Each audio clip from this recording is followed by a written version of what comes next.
Begin with breaking news that will test your faith in accidents and coincidences. On a day when former FBI Director Andy McCabe's new book was previewed in excerpts from 60 Minutes, ones that incensed the president to a degree that he tweeted multiple times and had his press secretary issue a vitriolic statement.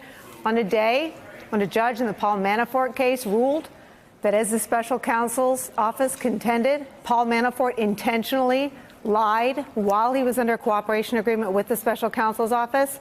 On a day when those stories would have led this newscast, the president has punked the nation, taking the news cycle hostage. White House announcing that the president will declare a national emergency to fund his wall, the wall Congress would not agree to fund in the bipartisan deal they reached to avoid a government shutdown. Trump will also sign that funding bill, one he said this week makes him sad, one he's not happy about. Joining us, Peter Baker. Peter, let me read your lead story in the New York Times. You're the chief White House correspondent. You write, President Trump plans to declare a national emergency so he can bypass Congress and build his long-promised wall along the border, even as he signs a spending bill that does not fund it. The move would effectively end a 2-month war of attrition between the president and Congress that closed much of the federal government for 35 days and left it facing a second shutdown as early as Friday. But it could instigate a new constitutional clash over who controls the federal purse. Peter? Yeah, this is a big move by the president. One I think he had telegraphed in recent days. He's overriding objections, not just from Democrats. Nancy Pelosi has already said this is an end run around Congress, but also from Republicans like Mitch McConnell, who personally went to the White House a few days back to warn the president against exactly this kind of move. Even conservatives who support the president on the border wall are worried that the idea of declaring a national emergency will set a precedent that will allow a future liberal president to do similar things, bypassing Congress on issues like climate change or gun control or other issues that Republicans, care about as well. So this is a big decision by this president, is one that probably will end up in the courts at some point. Peter Baker, this is a president who has been in close contact with his allies on Fox News, Sean Hannity, and I caught some of Sean Hannity's program last night.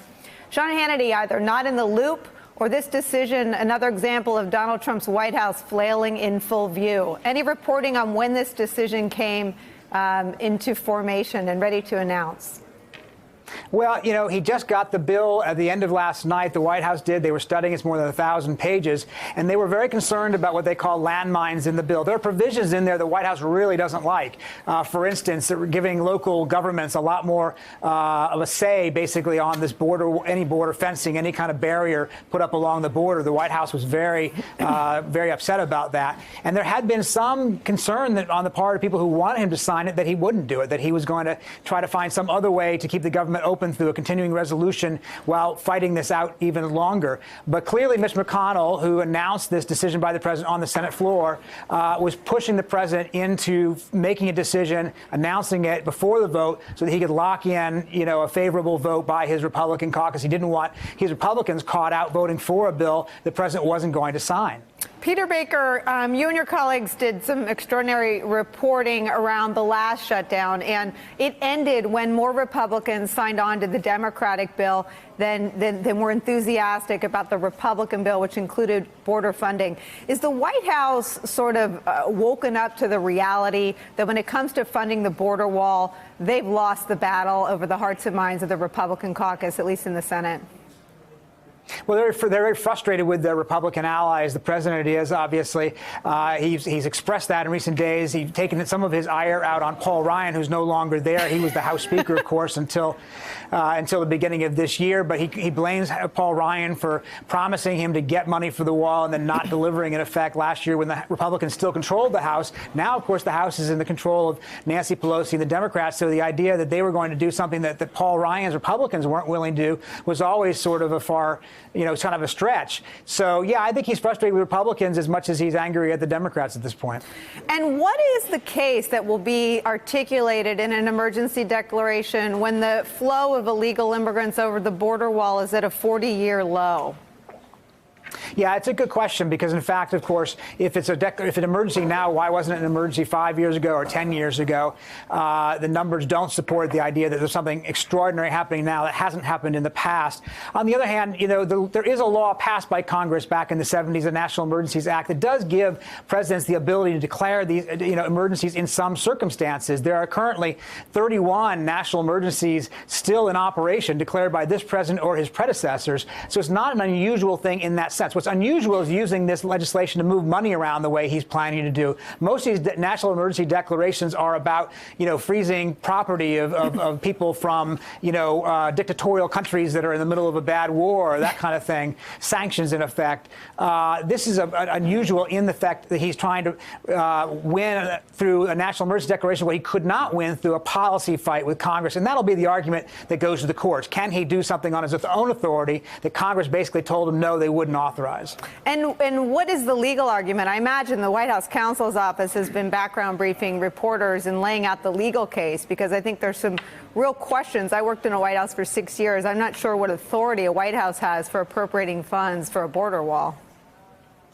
Yeah, there is an argument. We've interviewed in the past legal experts who say there's a plausible case, an arguable case anyway, that a president can do this under the legislation that's currently on the books. But it's not a slam dunk, and it definitely is something that a lot of other experts say is subject to challenge. It'll depend on which judges take a look, and if it gets to the Supreme Court, of course, right now there's a 5-4 split among conservative appointees and liberal appointees. If it comes to that, it's possible he could get authorization for it. We don't know. It's too early to say.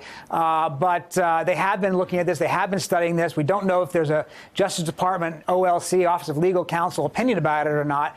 But the White House Press Secretary Sarah Sanders came out a few minutes ago and talked to reporters in the briefing room and told them that they're prepared for any legal challenge that might be instituted against it. Never the sign of a good rollout. We're prepared for the court fight. Thank you, Peter Baker. We'll keep an eye on your feed. Come back in the next 55 minutes if you have anything new. Joining our conversation from the Washington Post, senior political reporter Aaron Blake. With us at the table today, Chuck Rosenberg, a former U.S. attorney who worked on the staffs of both Robert Mueller and James Comey at the FBI. Rick Stengelsbach, former Undersecretary of State for Public Diplomacy. Nick Confessori, political reporter at the New York Times. And Karine Jean-Pierre is here, senior advisor to MoveOn.org. I have to start with you because I feel like when I feel the pangs of what used to be, you feel them as intensely as I do.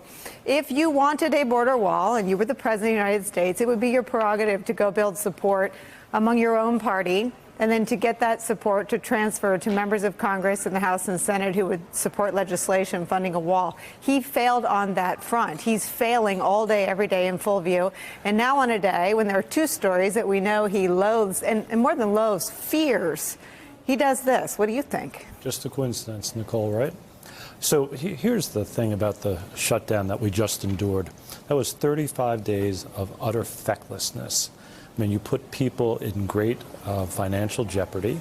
It's upsetting. It's demoralizing. It makes our government inefficient. And occasionally it is inefficient on its own. It doesn't always need help. But it's a terrible disservice to the folks who work in the United States government and the citizens they serve. And now he's going to declare a national emergency. There's some legislative support for that. There's some, There's tolerance for it. Mitch McConnell's actually warned him against doing this. There's tolerance for it. That's a better word. But it's not clear to me that he's going to win this legal fight because appropriations are manifestly, right, the province of the Congress. And he's taking that from them.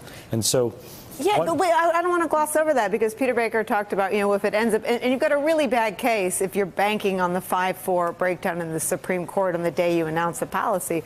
But the law is pretty clear. The appropriators are not at 1600 Pennsylvania Avenue, they're at the other end. No. You learned that like on Sesame Street or PBS. It's Article 1 of the Constitution. The appropriating powers are vested in the Congress of the United States. And so this should not be a political issue on the Hill. Republicans and Democrats ought to think carefully about what the Constitution says about their authority and how they feel about any president usurping that.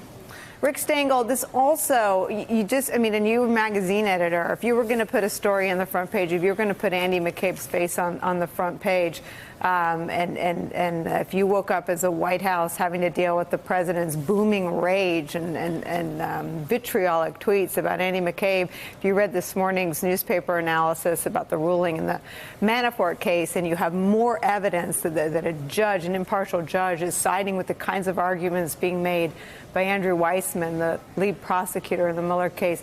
You've got a president out of his mind being called a weenie by Ann Coulter. What do you do? What do you do if Ann Coulter thinks you're a weenie? You would declare a national emergency. What would you put on the front page? The national emergency, Andy McCabe, or Manafort? No, the national emergency, I think, because it's a true constitutional issue. He punks the country and we fall for it. Because remember, the Constitution originally said that Congress has the power to declare an emergency. In the 1976 National Emergencies Act, Congress ceded that to the president. Since 1976, presidents have declared 31 emergencies, which Congress has actually never done anything about. The bill says Congress every 6 months has to review a national emergency, and they haven't. They haven't done it once. So what this is all about, I think, and we may see a positive result, is Congress having its own power threatened by a unilateral abuse of power by the president to do something which Congress doesn't really want him to do. The courts really don't have that much say about the president declaring a national emergency. That legislation gave the president extraordinary powers. But Congress, looking at the usurpation of its own power, could say, you know what, Mr. President, this is not a real emergency. It's not an emergency by any definition, and we are going to annul what your declaration of national emergency says. So I don't want to gloss over this either. You're all blowing my mind here. So you think this is an example of abuse of power? I mean, we talk about him praising autocrats. We talk about the lurches toward autocratic tropes and attacks on the press and whatnot. But you think this is actually using his executive powers in a way that's Yes, I think it's potentially a clear abuse of power. Wow. If you look at this legislation, even autocratic countries have a more circumscribed declaration of emergency by a president than the 1976 Act does. Yeah. And Congress can change it and amend it, and Congress in real time can nullify his declaration of an emergency. So no one's ever accused me of leading with the substance, but let's get to the substance here at 412. The substance of this is a loser, too. I mean, in a normal White House, and I'm going to stop, like maybe at year 3, comparing him to a normal White House, but a normal White House would say that because of my language on immigration, illegal immigration is at a 40-year low, and I am proud of that. And you'd put it on your marketing materials, you'd squeeze it on the back of a MAGA hat or whatever the heck they do, and you'd run on it. Only Donald Trump would lie about a success story to build a fake wall with money that isn't his. But his tool here is fear, right, as a politician. It's how he won election in the first place. It was his go-to in 2018 where it failed. But you know, a basic tool in the toolkit is to find an other and find a way to keep the fear going and stir people up. In this case, though, this act here is a giant punt, and Senator McConnell is holding the football and President Trump is kicking. It's a way of taking this problem away from the Senate and away from the GOP and putting it over there in the courts. So it's someone else's problem. Unfortunately, in the process, it may create a huge constitutional crisis. If Congress hasn't got the power of the purse, it doesn't have power. You and I watched Nancy Pelosi before the show. I want to show that to our viewers, and we'll talk about it on the other side. You want to talk about a national emergency? Let's talk about today, the one-year anniversary of another manifestation of the epidemic of gun violence in America. That's a national emergency. Why don't you declare that emergency, Mr. President? I wish you would. I know the Republicans have some unease about it, no matter what they say, because if the president can declare an emergency on something that he has created as an emergency, an illusion that he wants to convey, just think of what a president with different values can present to the American people. She's right. Yeah, he's setting a bad precedent by doing this, right? We heard from Republicans for the past, 2 weeks while this was going on, after the shutdown, after they reopened the government, was that if Donald Trump were to do this, what happens when a Democratic president is there and they do a national emergency, maybe for climate change? He is setting a bad precedent, and Republicans know that. With Mitch McConnell standing there on the floor of the Senate saying, hey, you know what, I support this, when we we know he doesn't, when we know he does not want this to happen. And what he's doing is he's handing over the keys to the president. It is a co-equal branch of government, Congress is. And it is just shameful. There is no national emergency, at least not with this border wall that we all know from expert is a failed policy. It is a humanitarian crisis, what we're seeing at the border, but not a national emergency. It's shameful, it's abuse of power, and it's blatantly unconstitutional.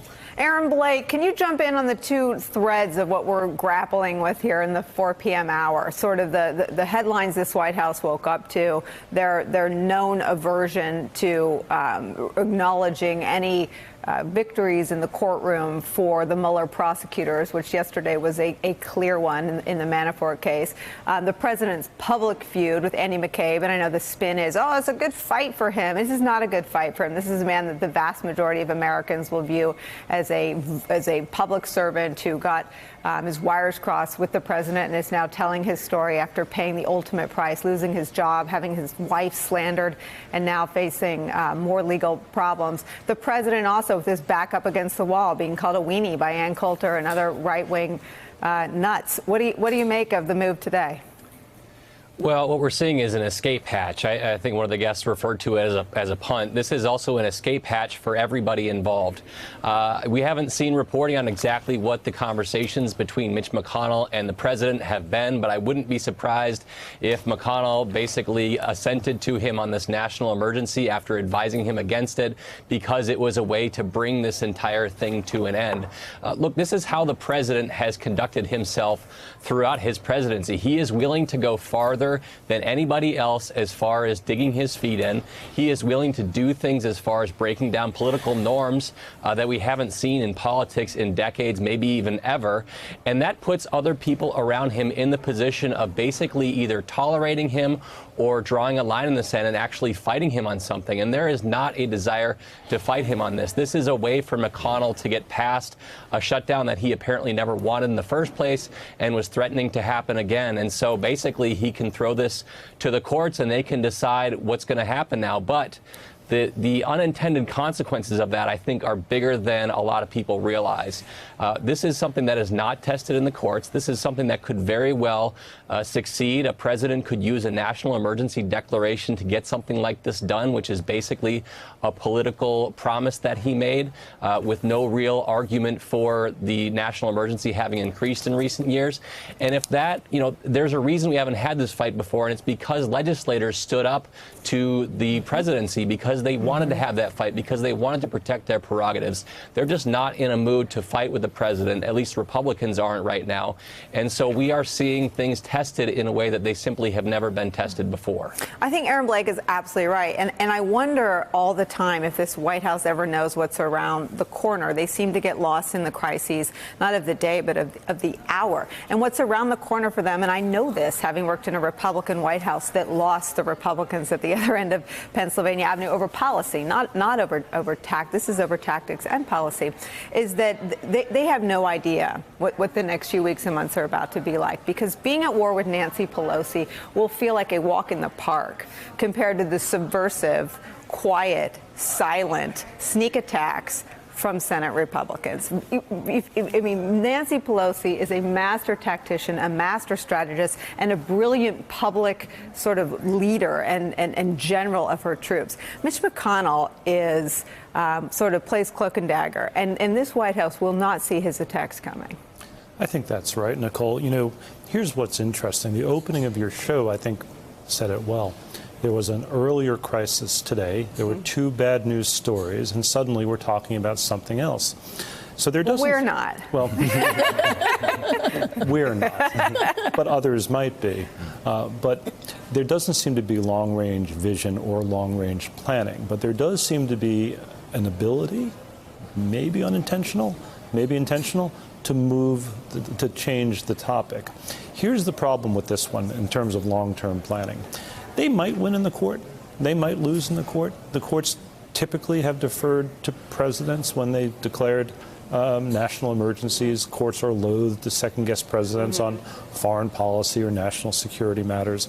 This is not quite that. So I think there's an opening for the president to lose, and I think he probably should on this one. But if something goes wrong for this president, he simply diverts attention to some other invented crisis. And it's almost like a new tell. I mean, for a while, we have the tweets. He tweets, I don't care about this, but then on the 8th tweet, you realize that he cares deeply about whatever the attack is. You've got now another tell that he's sort of lost the room, if you will. How long can you continue to proclaim that you don't care about something, right? Right. I mean, you're right. After the 30th tweet, maybe he does care. But on this thing, he lost in the form that our founding fathers created to adjudicate this very question. It was never intended for the courts. Now, Rick's right. There is legislation that permits presidents to declare national emergencies. Sure. But you'd think it should be a national emergency if they're going to do that. or at least not a 30-year low of something that once was an emergency. The theme of your show is, and has been for a long time, is that there are norms and red lines in American life, and he is violating all of them in every different way. And we don't actually have laws and legislation to prevent that. Because the National Emergencies Act presumes a president is actually acting in the national interest. We have a president who is acting in malign interest. Legislation has to compensate for that. All of these norms that we all used when in government, he doesn't care. He walks all over. There needs to be legislation and laws to protect those things that need protecting. Hey there, I'm Chris Hayes from MSNBC. Thanks for watching MSNBC on YouTube. If you want to keep up to date with the videos we're putting out, you can click subscribe just below me or click over on this list to see lots of other great videos.